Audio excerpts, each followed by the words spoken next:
जब जब लोकसभा सदन में, विधानसभा सदन में बजट सत्र के दौरान माननीय सांसदों, माननीय विधायकों के द्वारा आंगनवाड़ी महिलाओं की, अस्थायी कर्मी, सरकारी कर्मचारी वेतनमान की मांग को लेकर उठाई जाने लगी आवाज, तब तब राज्य सरकार व केंद्र सरकार ने लगा दिया विराम। क्या ऐसी परिस्थिति में देश भर की लगभग 28 लाख आंगनवाड़ी सेविका सहायिकाएं होंगी अस्थायी कर्मी, सरकारी कर्मचारी वेतनमान? जी नमस्कार, मैं सविता कुमारी यादव। अब भारतवर्ष की तमाम आंगनवाड़ी सेविका सहायिका बहनों का आपका अपना यूट्यूब चैनल सविता कुमारी यादव में हार्दिक स्वागत करती हूँ, नंदन करती हूँ, अभिनंदन करती हूँ। बहनों, बड़े दुख के साथ कहना पड़ रहा है कि जब जब बजट सत्र के दौरान विधानसभा सत्र चल रही हो या लोकसभा सदन चल रही हो, माननीय सांसदों, माननीय विधायकों के द्वारा आंगनवाड़ी सेविका सहायिकाओं के मुद्दों को गरमाया गया हो, मांगों को उठाया जाने लगा हो, तब तब राज्य सरकार व केंद्र सरकार के द्वारा माननीय सांसदों, माननीय विधायकों को मुद्दे से भटकाने का काम किया गया है।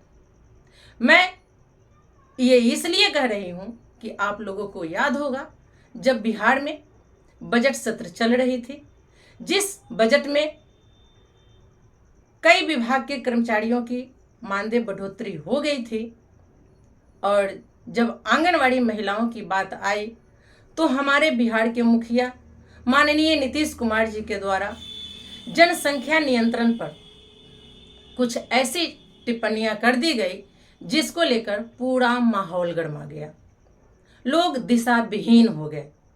आप लोगों को याद ही होगा कि उस समय माननीय नीतीश कुमार जी के द्वारा जनसंख्या नियंत्रण पर कुछ ऐसा बोल दिया गया था जो हम नहीं बोल सकते, जो लड़का लड़की शादी करेगा ही, बच्चा पैदा करेंगे ही, इसको लेकर उन्होंने कुछ ऐसा बोल दिया कि वो पूरी तरह से वायरल हो गई और विपक्ष के द्वारा उसको पुरजोर तरीके से हवा भी दिया गया और माननीय विधायक लोग मुद्दे से भटक गए। फिर हम लोग की जो विकास होने वाली थी वो उसी रास्ते में अटक गई, भटक गई। आज जब लोकसभा सदन में बजट सत्र के दौरान माननीय सांसदों के द्वारा, चाहे वो पक्ष के हो, विपक्ष के हो या निर्दलीय हो, उन लोगों ने हम तमाम आंगनवाड़ी सेविका सहायिकाओं की दुख दर्द को समझे, हमारी कार्यों को देखे, कार्यों के अनुरूप हम लोगों को वेतन नहीं मिल रही, वेतन तो दूर मानदेय नहीं मिल रही, इसको लेकर उन लोगों ने अस्थायी कर्मी, सरकारी कर्मचारी वेतनमान की मांग की आवाज उठाई। लेकिन फिर कुंभ मेला को लेकर जो मौनी अमावस्या को लगभग सैकड़ों की संख्या में श्रद्धालुओं की मौत हो गई,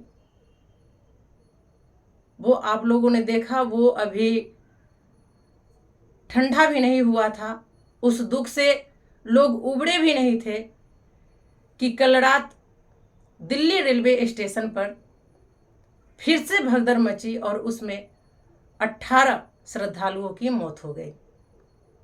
अब फिर यहाँ पर माननीय सांसद महोदय सब महाकुंभ में जो मरे श्रद्धालु या रेलवे स्टेशन पे जो मरे श्रद्धालु, उन लोगों की मुद्दे को उठाने लगे हैं और हम लोगों के मुद्दों को वो भूल गए हैं। तो यही कहना है कि शायद ऊपर वाले ने हम लोगों की किस्मत में यही लिखा है कि जब जब लोकसभा सदन में, विधानसभा सदन में कहीं भी आपकी आवाज़ उठाई जाने लगेगी, तब तब या तो कुछ ऐसा बोल दिया जाएगा या तो कुछ ऐसी घटनाएं घट जाएगी कि आप दिशा विहीन हो जाएंगी, आपके मुद्दे न उठाकर वहाँ पे कोई और मुद्दा आ जाएगा। आप लोगों को कोर्ट का रुख ही अपनाना होगा। हम बार बार कहते हैं आप लोग कोर्ट का रुख अपनाइए। बीच में 2-4-10 दिन हम गायब क्या हो जाते हैं, वीडियो नहीं बना पाते हैं, शायद तबीयत सही नहीं हो इस वजह से या कोई और उलझन से, तो बीच बीच में 1-2 ऐसे महारथी आ जाते हैं जो गलत टिप्पणियां करते हैं, या हमारी ऐसी आंगनवाड़ी कार्यकर्ता बहनें हैं जो हम लोगों को यूट्यूबर कह के कोसते हैं और वो खुद यूट्यूब पर आ करके अन्य यूट्यूबरों की शिकायत करते हैं। अपने मुंह मियाँ मिट्ठू बनने से काम नहीं चलेगा। अगर आप देश भर की लगभग 28 लाख आंगनवाड़ी कार्यकर्ताओं की बात करती हैं और नए नए संगठन वालों पर आरोप प्रत्यारोप करते हैं, विवादित बयान देते हैं, तो आज 50 साल से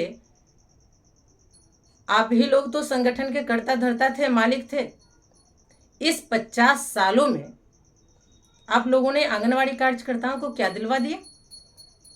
जो कार्यकर्ताएं इस तरह की बोलती है, आप अपने जो राष्ट्रीय लेवल के हैं या राज्य लेवल के शीर्ष नेतृत्व करता है, उनसे सवाल करें। अगर प्रति वर्ष, मैं पर मंथ नहीं बोल रही, प्रति वर्ष अगर 500 रुपये भी बढ़ोतरी करवा देते तो आज 25,000 होता।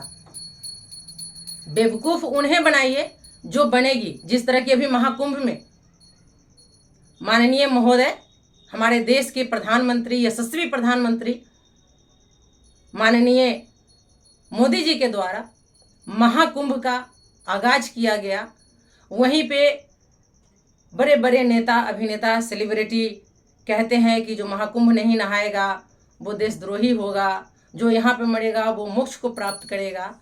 वो सबको बुलवा करके वहाँ पे मरवा रहे हैं। क्या उसमें कोई नेता अभिनेता मरा है? उसमें कोई सेलिब्रिटी मरा है? इन लोगों के लिए अलग से व्यवस्था है। ये लोग जब वहाँ पे पहुँचते हैं उससे पहले वो रूट खाली कर दिया जाता है और सीधा बोट के माध्यम से इनको संगम, त्रिवेणी संगम में स्नान कराया जाता है, पूजा अर्चना कराया जाता है। क्या ये महारथी लोग उस भीड़ का हिस्सा बने हैं? क्या इनके परिवार से कोई अपनी जान गंवाए हैं? जो कमेंट करता हमें कहते हैं कि आप राजनीति से अलग आइए, आप सिर्फ संगठन पे ध्यान दीजिए, आप हमें एक सीमा में क्यों बांधना चाहते हैं? क्या मैं इस देश की नागरिक नहीं हूँ? क्या मैं इस देश की बेटी नहीं हूँ? क्या जो उसमें मरे हैं वो हमारे फैमिली से नहीं थे? क्यों ना बोलो। मैं एक आंगनवाड़ी कार्यकर्ता हूँ, इसका ये मतलब नहीं है कि आप हमें एक सीमा रेखा में बांध दीजिए कि सिर्फ आंगनवाड़ी कार्यकर्ताओं के मुद्दे को ही उठाऊं। जो सही होगा मैं वो बोलूंगी। आज इतने जो जान गंवाने वाले हैं उसमें अगर आपके फैमिली से कोई होता तो क्या आप यही बोलते? इस तरह की टिप्पणी करने से आप लोग भी बचे। मैं खुद कोशिश करती हूँ कि राजनीति से मुझे कोई लेना देना नहीं है। मैं आंगनवाड़ी कार्यकर्ताओं का नेतृत्व करती हूँ, मैं इनकी आवाज़ उठाऊंगी। लेकिन जब जब आंगनवाड़ी कार्यकर्ताओं की मुद्दा गरमाया जाता है, उठने लगता है, तब तब ये लोग दिशा भटका देते हैं। आपको नहीं लगता है अभी जो दिल्ली से खबर आ रही है कि ट्रेन आना था किसी और पे, जिस प्लेटफॉर्म पे श्रद्धालु एकत्रित थे और एकाएक अनाउंसमेंट कर दिया जाता है कि 16 नंबर पे या किसी और नंबर पे आएगी। लोग भगदड़ मचा देते हैं कि हम पहले ट्रेन में बैठ जाएं, कि हम पहले बैठ जाएं, और इस भगदड़ में कईयों की जान चली जाती है। ये मुद्दा से भटकाना नहीं हुआ, ये आपके आंगनवाड़ी से रिलेटेड नहीं हुआ।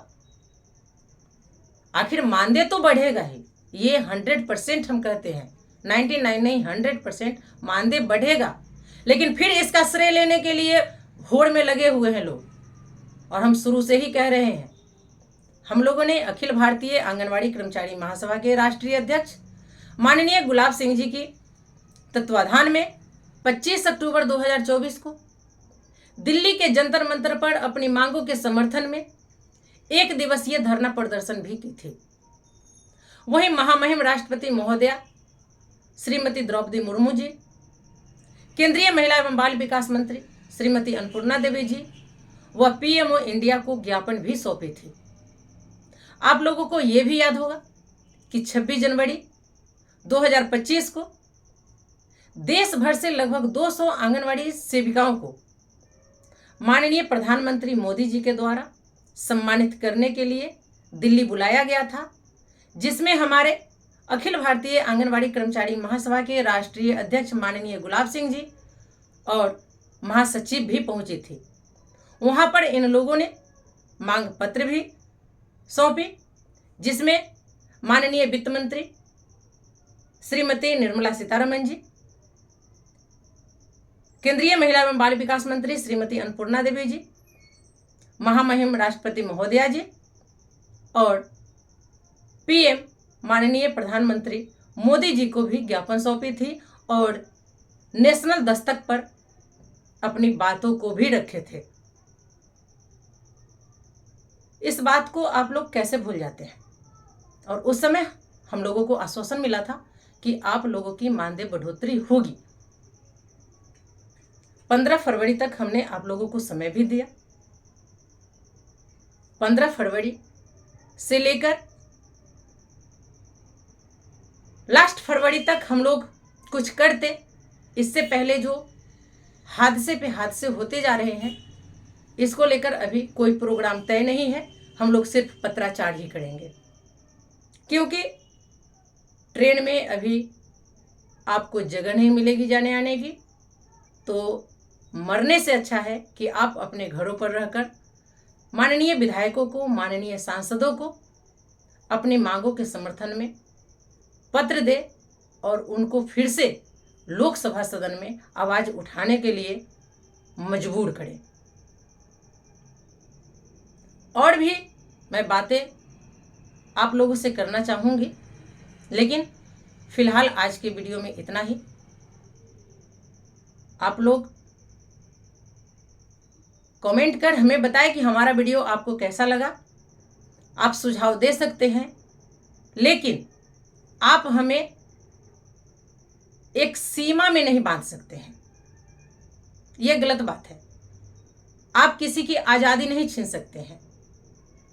हाँ, मैं राजनीति से परे बात अगर करूं तो आप बोल सकते हैं, क्योंकि मैं आंगनवाड़ी कार्यकर्ता हूं, संगठन चलाती हूं।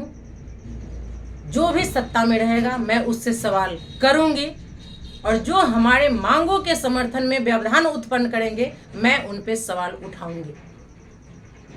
आप लोग जात पात धर्म से ऊपर उठिए और सिर्फ आंगनवाड़ी कार्यकर्ताओं की मांगों पर ध्यान दीजिए। तो चलिए, आज के वीडियो में फिलहाल इतना ही। हमारा वीडियो आपको कैसा लगा एक कमेंट कर जरूर बताएंगे। फिर मिलते हैं अगले वीडियो में कुछ और नई जानकारियों के साथ। तब तक के लिए आप हमें विदा दीजिए। नमस्कार।